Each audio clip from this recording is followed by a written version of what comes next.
Belajar Inggeris United Kingdom. Topik pembelajaran, penyimpanan dapur. A food storage container.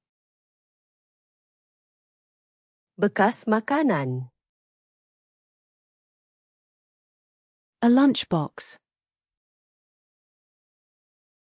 Kotak makan tengah hari. A food storage bag. Beg simpan makanan.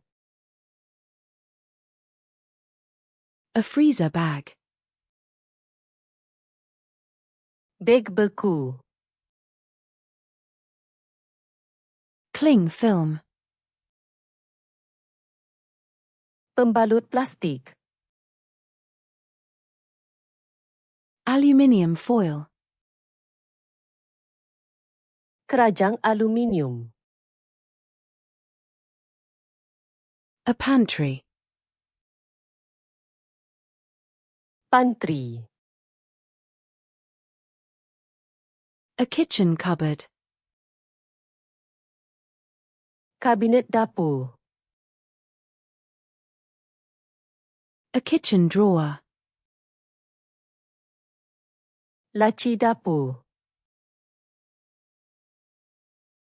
A kitchen shelf. Rak dapur. A spice rack. Rak rempah. A bag clip. Klip beg. Washing up liquid. Sabun pinggan. Dishwasher detergent. Detergen mesin basuh pinggan. A dishwasher. Mesin basuh pinggan. A washing up sponge. Spen pinggan. A washing up brush. Berus pinggan. A scrubbing brush. Berus gosok. A scouring pad.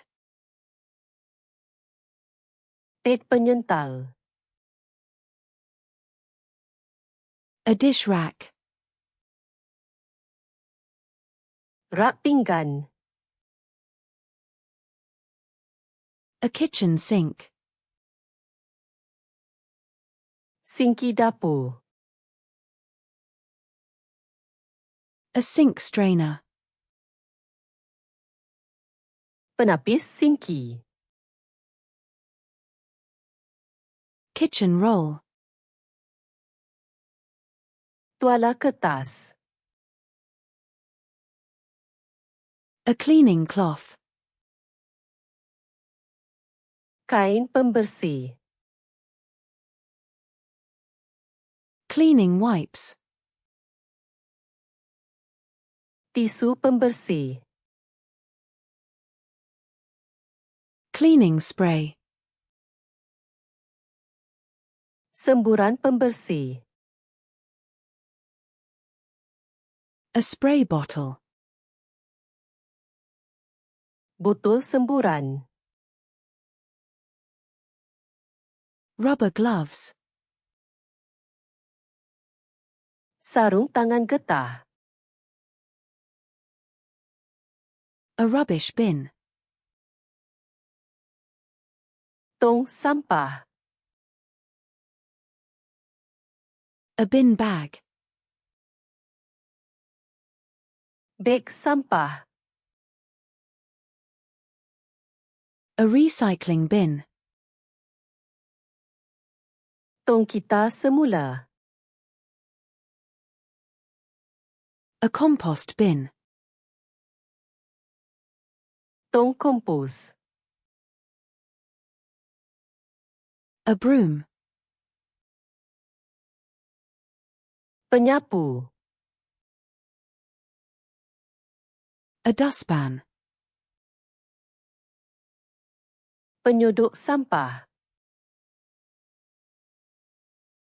A floor cloth. Kain lantai.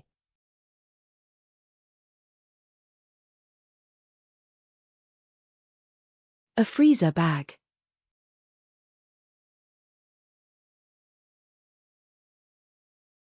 A compost bin.